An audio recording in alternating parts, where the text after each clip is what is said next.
Bien, buenos días alumnos. Con esta presentación iniciamos esta parte de la asignatura en la que abordaremos algunos temas referidos a la botánica sistemática. En esta oportunidad, en esta primera clase, vamos a empezar con algunos conceptos básicos de la sistemática, como son principalmente el concepto de taxonomía y clasificación jerárquica, qué son las categorías taxonómicas, y también veremos el concepto de especie. En una segunda clase vamos a continuar también con conceptos básicos, en ese caso referidos a nomenclatura, caracteres taxonómicos y también al uso de claves de identificación. Pero primeramente nos vamos a presentar. Mi nombre es Adriana Bustamante, soy ingeniera agrónoma y junto con la ingeniera Cristina Fernández desarrollaremos esta parte de la asignatura.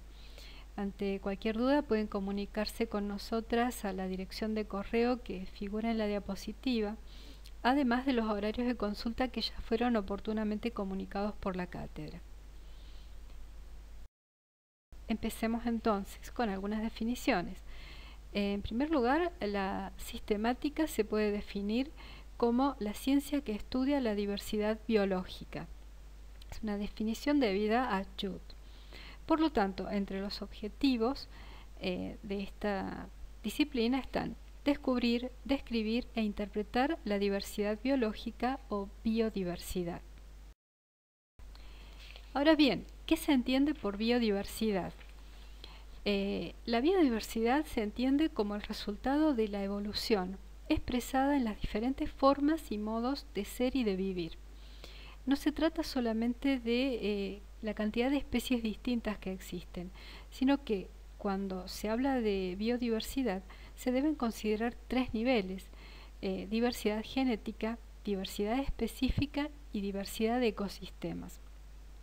Diversidad genética hace referencia a la variación de genes dentro de cada especie, porque aunque los individuos de una especie tienen semejanzas esenciales entre sí, no son todos iguales, sino que hay variaciones genéticas y además existen o pueden existir variedades y razas distintas dentro de una especie.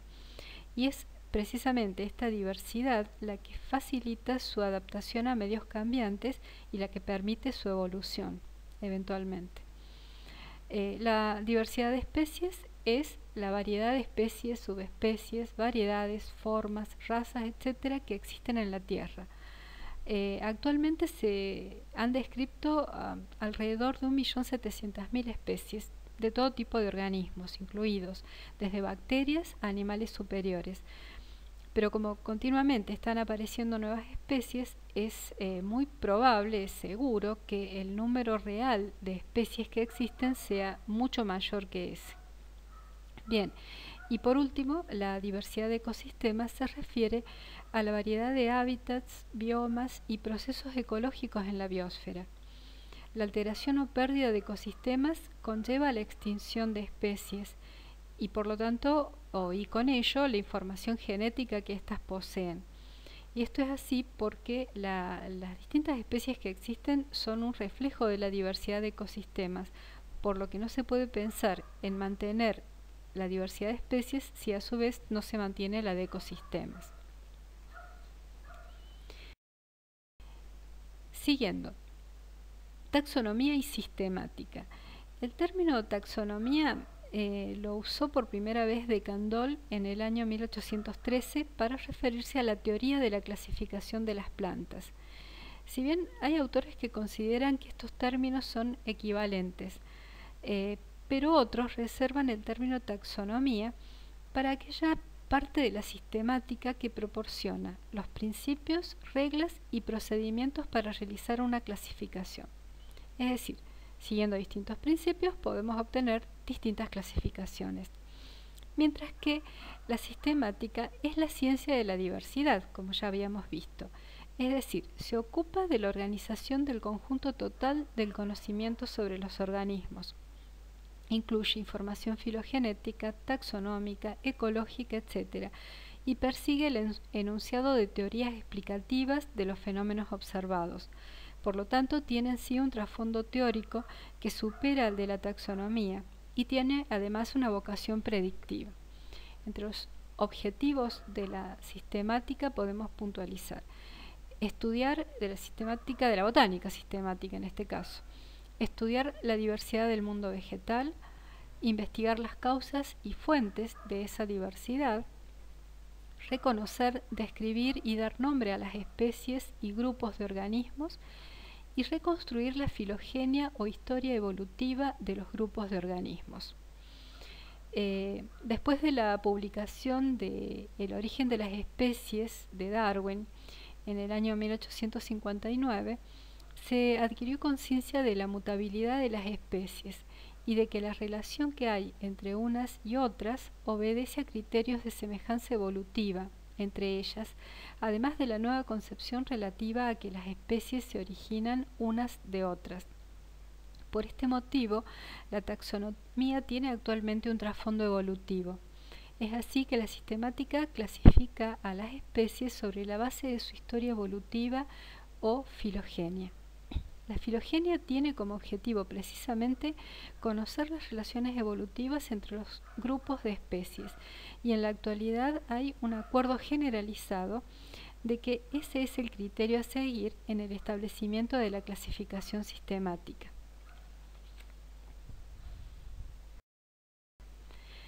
Entonces, la sistemática busca crear sistemas de clasificación que expresen de la mejor manera posible las relaciones que existen entre los organismos. En el caso particular de la botánica sistemática, los organismos considerados son las plantas. Incluye identificación, clasificación y nomenclatura de las plantas. Es importante aclarar estos conceptos. Clasificar es disponer en clases una serie de cosas, en este caso plantas, en base a algún criterio. Mientras que determinar es reconocer una planta o ser vivo ya clasificado y asignarlo al grupo al que pertenece. Implica la aplicación de un nombre conocido a un espécimen. Eventualmente, en algunos casos, luego de eliminar la posibilidad de que el espécimen se corresponda a un elemento conocido, podría ser identificado un nuevo organismo para la ciencia. Pero, ¿por qué clasificar a los organismos? Podemos afirmar que los sistemas de clasificación permiten almacenar y transmitir información sobre los seres vivos de manera eficiente. Posibilitan hacer predicciones y generalizaciones. Mejoran nuestra capacidad para explicar las relaciones entre los seres vivos, ayudan a nuestra memoria y proporcionan nombres únicos y universales para los organismos. Ya vamos a volver un poco sobre este tema con un ejemplo más adelante. Bien, de manera simplificada se puede resumir la construcción de un sistema de clasificación en los siguientes pasos. En primer lugar, selección de los organismos a estudiar, luego selección de los caracteres o rasgos de interés en esos organismos, luego la descripción de los estados en que se presentan esos caracteres. Sobre estos dos temas, caracteres y estados, vamos a volver más adelante.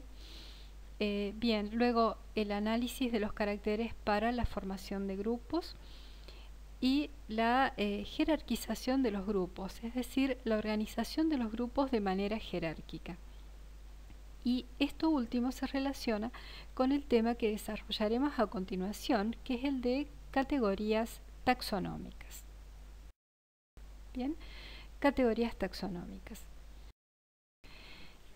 Bueno, aplicando los principios y reglas de la taxonomía, todos los organismos, tanto vivos como extintos, se agrupan en base a características compartidas y se ordenan en un sistema jerárquico, es decir, un sistema de grupos supeditado a otros grupos, por eso es jerárquico. Y los diferentes niveles de la jerarquía taxonómica se denominan categorías taxonómicas, mientras que los grupos de organismos en sí constituyen las unidades taxonómicas o taxones. Es decir, categoría los términos categoría y taxón no son equivalentes, no son lo mismo. El taxón tiene entidad real, es decir, es un grupo de organismos que pertenecen a un mismo rango, mientras que categoría es un rango o nivel dentro de una clasificación jerárquica. Para ejemplificar, ejemplos de categorías taxonómicas son orden, familia o género, mientras que ejemplos de taxones para esas respectivas categorías podrían ser rosales, como ejemplo de orden, rosáceas, ejemplo de familia, rosa, ejemplo de un género. La taxonomía clásica de Linneo clasifica a los seres vivos en distintos niveles jerárquicos, comenzando originalmente por el reino. La clasificación jerárquica de Linneo se basó en la premisa de que la especie era la menor unidad y que cada categoría es parte a su vez de una categoría superior, ¿sí? El Código Internacional de Nomenclatura Botánica de 1910 considera los siguientes niveles o categorías fundamentales: reino, división, clase, orden, familia, género y especie. Reino definido como un grupo de divisiones o phylums estrechamente relacionados. En general, el término división se utiliza cuando hablamos de plantas y el phylum es más usado cuando se habla de animales, reino animal. Phylum o división se define como un grupo de clases estrechamente relacionadas, clase como un conjunto de órdenes estrechamente relacionados y así sucesivamente. En esta jerarquía, la especie constituye la unidad básica por ser la única con existencia real en la naturaleza y porque a partir de ella se definen las demás categorías. En 1990, Carl Hess, que fue un microbiólogo estadounidense, planteó la necesidad de definir una nueva categoría taxonómica, esto es, un nuevo nivel jerárquico de clasificación, el dominio, que estaría por encima del reino, y propuso reagrupar a todas las formas de vida en un sistema de 3 dominios, que serían los dominios arquea, bacteria y eucaria. Las características para separar estos dominios son el tipo de célula, si es procariota o eucariota, los compuestos que forman la membrana celular y la estructura del ARN, o sea, del ácido ribonucleico. Las plantas, como la mayoría de los organismos que no son más familiares, se encuentran en el dominio eucaria, que es lo que nos interesa por ahora. En este esquema de categorías taxonómicas se introduce un nuevo nivel que es el de dominio. Habíamos dicho que la especie es la unidad básica del sistema de clasificación. Es importante definir qué es una especie. Una definición clásica y un poco simplificada define especie como el conjunto de poblaciones formada por individuos que tienen el potencial de cruzarse entre ellos y producir descendencia fértil y que se encuentran aislados de otros grupos próximos. Vamos a analizar un poco esta definición. Esto significa que tienen una serie de características morfológicas, anatómicas, fisiológicas comunes, lo que implica entonces que los individuos de una especie comparten un patrimonio genético. Son interfértiles, es decir, tienen la capacidad de cruzarse libremente entre sí y dar descendencia fértil. Además, en general, en condiciones naturales, no intercambian información genética con otras especies, es decir, poseen aislamiento reproductivo. Y finalmente, suelen compartir una misma área de origen o dispersión.